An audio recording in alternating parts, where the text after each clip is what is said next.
సంవత్సరాల తరబడి ఎన్ని మందులు వాడినా మీ మోకాల నొప్పులు తగ్గట్లేదా? ప్రాణ పెయిన్ క్లినిక్ లో అత్యాధునిక చికిత్స. నమస్తే, వెల్కమ్ టు సుమన్ టీవీ. నేను మీ సాయి. కోల్కతాలో తీవ్ర ఉద్రిక్త పరిస్థితులు నెలకొన్నాయి. ఛాత్ర సమాజ్ విద్యార్థి సంఘం పిలుపునిచ్చినటువంటి ఆందోళనకు మంగళవారం తీవ్ర రూపం దాల్చడంతో పోలీసులకి వారికి మధ్య లాఠీ చార్జ్, బాష్పాయువు ఇవన్నీ ప్రయోగించడంతో కొంత ఉద్రిక్తత చోటు చేసుకుంది. దీంతో ఈరోజు బంద్ కూడా కొనసాగుతుంది బెంగాల్లో. అసలు అక్కడ ఏం జరుగుతుంది, పిలుపునిచ్చినటువంటి ఆందోళనకు పిలిపించినటువంటి విద్యార్థి సంఘాలు ఏంటి, పూర్తి వివరాలు తెలుసుకుందాం. మనతో పాటు Suman TV news chief editor Keshav గారు ఉన్నారు. సార్ నమస్తే. నమస్తే. సో బెంగాల్లో ఒక్కసారిగా మరింత ఉద్రిక్తమైనటువంటి పరిస్థితి అక్కడ నెలకొంది. ఛాత్ర సమాజ్ అనేటువంటి ఒక విద్యార్థి సంఘం తీవ్ర స్థాయిలో అక్కడ ప్రొటెక్షన్ చేస్తుంది. అసలు ఆ సంఘం, విద్యార్థి సంఘం ఎక్కడిది, ఎక్కడి నుంచి వచ్చింది, ఎవరు సపోర్ట్ చేయకపోయినా ఇంత ఆందోళనకు ఎలా ముందడుగు వేస్తుంది? ఒకటి జరిగినటువంటి ఇన్సిడెంట్ని బట్టి రియాక్షన్ రెవల్యూషన్గా కన్వర్ట్ అయ్యేటువంటి దశలో ఇప్పుడు బెంగాల్లో ఉన్నటువంటి ఆందోళనలు కనిపిస్తున్నాయి. ఎందుకంటే ఆర్జికర్ హాస్పిటల్లో ట్రైనీ డాక్టర్ పట్ల జరిగినటువంటి ఒక అమానుషమైన ఘటన దేశం మొత్తాన్ని కదిలించింది. నిర్భయ ఇన్సిడెంట్తో పోలిస్తే కూడా ఇది అంతకంటే ఎక్కువ ఘోరం, క్షమించరానటువంటి నేరంగా కనిపిస్తున్నది. ఎందుకంటే ఒక నిర్భయ ఇన్సిడెంట్ కూడా రోడ్డు పైన రాత్రిపూట ఉన్నటువంటి ఒక జంట పట్ల జరిగినటువంటి దుర్మార్గం, అది కూడా దారుణమే.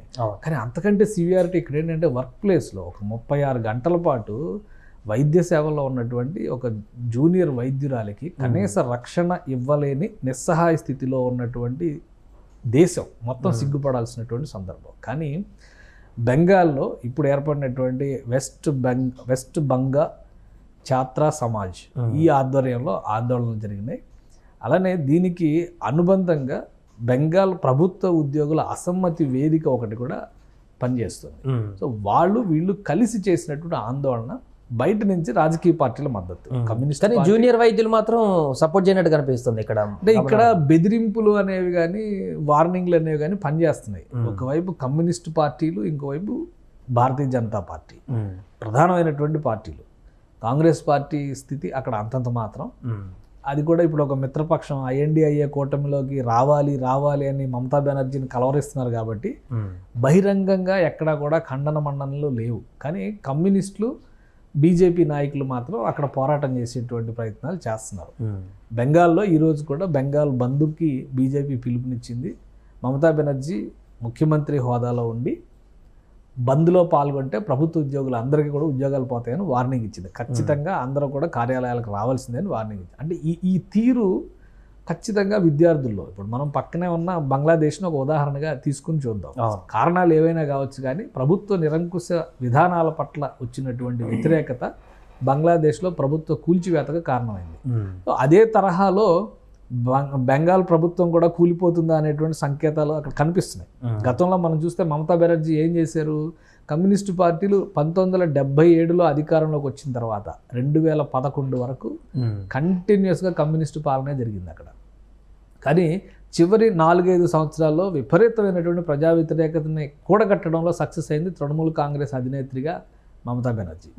సింగూరు ఆందోళనలు కావచ్చు, చివరికి టాటా నానో ఫ్యాక్టరీ పైన జరిగినటువంటి ఇన్సిడెంట్స్ కావచ్చు, నందిగ్రామ్ ఇన్సిడెంట్స్ కావచ్చు, ఇవన్నీ కూడా ఒక రకంగా నక్సల్బరీ ఉద్యమాల పుట్టిల్లు అయినటువంటిది, కమ్యూనిస్టు రాజకీయాలకు కేంద్రం అనుకున్నటువంటి బెంగాల్లో కమ్యూనిస్టులను తుడిచిపెట్టేసేటువంటి వ్యూహాన్ని కేవలం ఇలాంటి ఆందోళన ద్వారానే తృణమూల్ కాంగ్రెస్ చేయగలిగింది.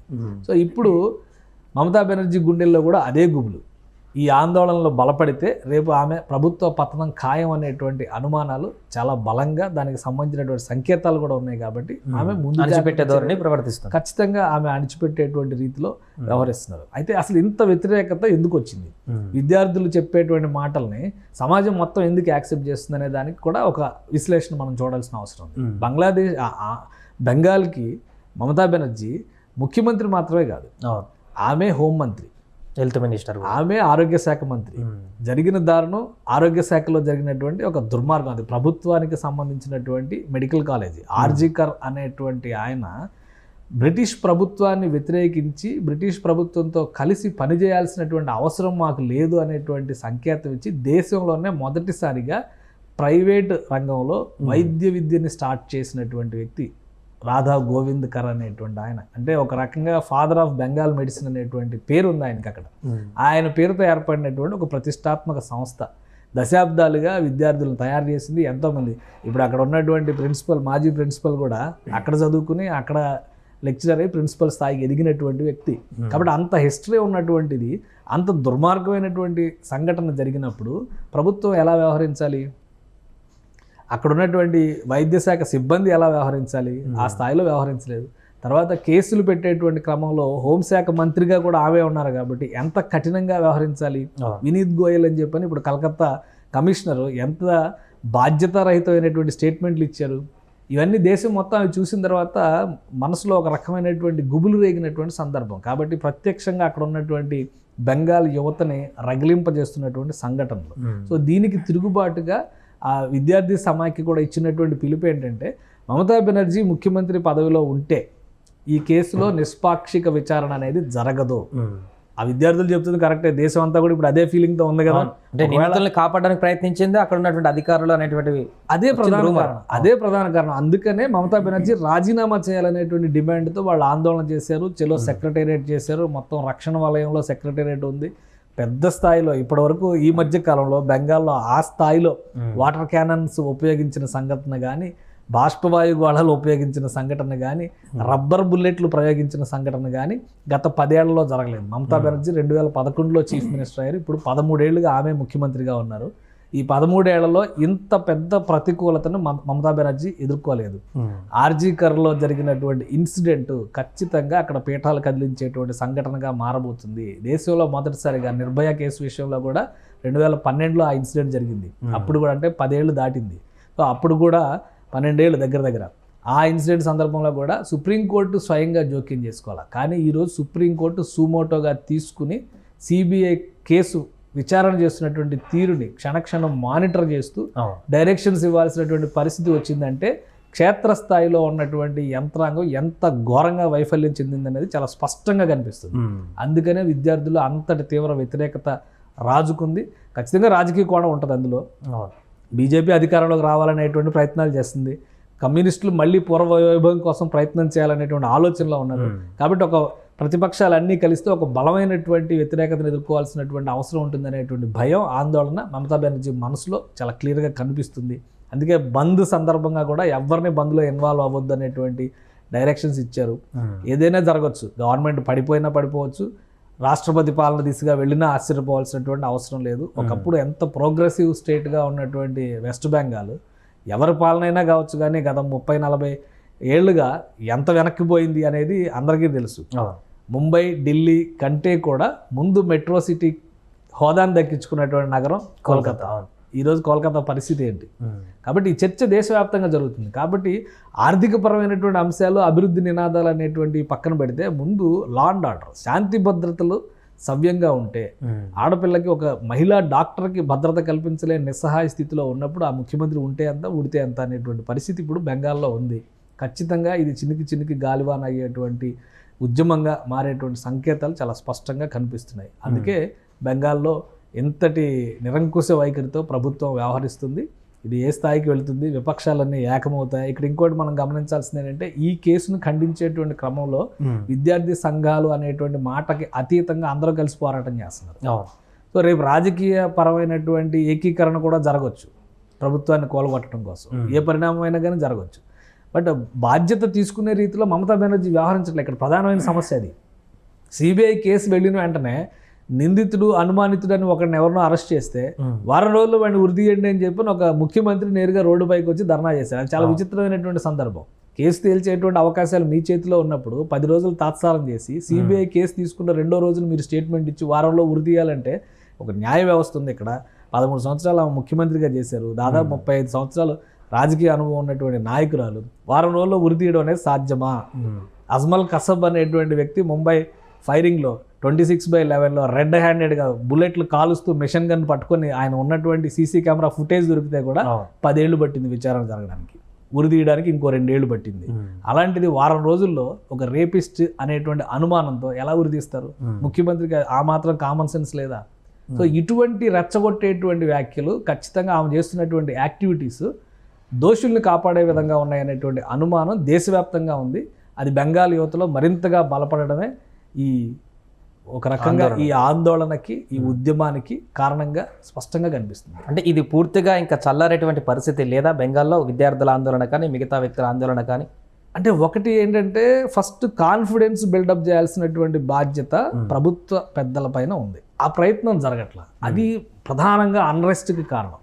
ప్రభుత్వం స్పందించి ఇక్కడ న్యాయం జరుగుతుంది అనేటువంటి నమ్మకం కలిగించినా కానీ బాధిత కుటుంబాన్ని చివరికి ఎంత హడావుడిగా ఆ క్రమేషన్ కార్యక్రమం కానీ ఇవన్నీ ఎంత హడావుడిగా చేశారు. ఆ బాడీని హ్యాండ్ ఓవర్ చేసిన తర్వాత 4 గంటలు, ఇన్సిడెంట్ జరిగిన తర్వాత 14 గంటల తర్వాత ఎఫ్ఐఆర్ నమోదైంది. కానీ ఇందులో చాలా అనుమానాలు ఉన్నాయి. ఈ అనుమానాలన్నీ పటాపంచలు చేసేటువంటి స్థితిలో ప్రభుత్వ యంత్రాంగం, అంటే ప్రభుత్వం పెద్దగా మమతా బెనర్జీ వ్యవహరించలేదు. పోలీస్ కమిషనర్ ఇచ్చిన స్టేట్మెంట్లు కూడా అనుమానాస్పదంగా ఉన్నాయి. అలానే సిబిఐ కేసు వెళ్ళిన వెంటనే వారం రోజులు వృద్ధి చేయడం చేసినటువంటి హడావుడి. అసలు ముందు అన్నిటికంటే అక్కడ సీన్ ఆఫ్ అఫెన్స్ ఎక్కడైతే ఇన్సిడెంట్ జరిగిందో 3వ అంతస్తులో ఉన్నటువంటి ఆ కాన్ఫరెన్స్ రూమ్ను బద్దలగొట్టేటువంటి వ్యూహం జరగడం, దాదాపు 7,000 మంది అక్కడ ధర్నా చేస్తూ చొరబడ్డారు, హాస్పిటల్ ఆస్తులు ధ్వంసం చేశారంటే ఇదంతా క్రియేట్ చేసినట్టు అర్థం కావట్లేదు. మనం ఏ ప్రపంచంలో ఉన్నాం ఇప్పుడు? ఒక నిమిషం ఇక్కడ ఏదైనా ఇన్సిడెంట్ జరిగితే ప్రపంచం అంతా తెలిసిపోయేటువంటి యుగంలో మనం ఉన్నాం. అలాంటిది 7,000 మంది అక్కడ చొరబడి రాత్రిపూట ఆందోళన చేస్తూ ఆ సీన్ ఆఫ్ ఎఫెన్స్ జరిగినటువంటి మొత్తం అన్నీ కూడా ధ్వంసం చేయడం, అక్కడ ఇన్సిడెంట్ జరిగినటువంటి ఫ్లోర్లో బాత్రూమ్స్, టాయిలెట్స్ని బద్దలుగొట్టి అక్కడ మళ్ళీ రీకన్స్ట్రక్షన్, గతంలో ఎప్పుడో పెట్టింది ఇప్పుడు మళ్ళీ కన్స్ట్రక్షన్. అంటే ఒక ఎంత పెద్ద ఇన్సిడెంట్ జరిగి దేశం మొత్తం దాని మీద ఫోకస్ పెట్టిన సందర్భంలో అక్కడ మాడిఫికేషన్ వర్క్స్ చేస్తున్నాం, మరమ్మతులు చేస్తున్నాం అని చెప్పారంటే అనుమానాలు రావట్లేదా? సో ఇన్ని అనుమానాలు ఉన్నాయి. ఇన్ని అనుమానాలు ఉన్నప్పుడు స్థానికంగా ఉన్న యువతలో రాజకీయ ప్రేరేపితాలు ఉండొచ్చు, కానీ స్థానికంగా ఉన్న యువతలో కూడా ఇది ఉద్దేశపూరితంగా జరుగుతున్నటువంటి చర్యలు అనేటువంటి అనుమానాలు చాలా బలంగా ఉన్నాయి. ఇప్పటికీ కూడా ప్రభుత్వం వాళ్ళలో కాన్ఫిడెన్స్ నింపేటువంటి చర్యలు తీసుకోవడం లేదు. సుప్రీంకోర్టు విచారణలోకి వచ్చినంత మాత్రాన, సుప్రీంకోర్టు పరిధిలోకి నేరుగా చీఫ్ జస్టిస్ ఆఫ్ ఇండియా పర్యవేక్షిస్తున్నంత మాత్రాన ఒక్క రోజులో జడ్జిమెంట్ జరిగిపోదు. స్థానికంగా జరుగుతున్నటువంటి ప్రతి సంఘటనకి కూడా స్థానిక యంత్రాంగం సహకారం కూడా అవసరం ఉంటుంది. సో ఇవేమీ జరగటం లేదు, అందుకనే అనుమానాలు బలపడుతున్నాయి. ఆ కాన్ఫిడెన్స్ నింపే దిశగా ప్రభుత్వం వ్యవహరిస్తోంది అనేటువంటి నమ్మకం కనుక కలిగి ఉంటే ఇంత పెద్ద ఎత్తున ఆందోళన జరిగేది కాదు. అది జరగలేదు కాబట్టే ఇక్కడ ఆందోళనలు బలపడుతున్నాయి. దీన్ని విపక్షాలు అడ్వాంటేజ్గా తీసుకోవాలనుకుంటున్నాయి కాబట్టి బెంగాల్ బంద్కు పిలుపునిచ్చినాయి. ఈ సందర్భంలో కూడా ప్రభుత్వం అక్కడ సంఘీభావం తెలిపేటువంటి ప్రయత్నాల కంటే కూడా అణగదొక్కేటువంటి ప్రయత్నాలకే ప్రాధాన్యం ఎక్కువ ఇస్తుందనే చాలా క్లియర్గా కనిపిస్తుంది. కాబట్టి ఈ వ్యతిరేకత. కాబట్టి దీన్ని నివారించడం అనేది ఎవరి చేతిలో ఉందంటే మళ్ళీ మమతా బెనర్జీ చేతిలోనే ఉంది.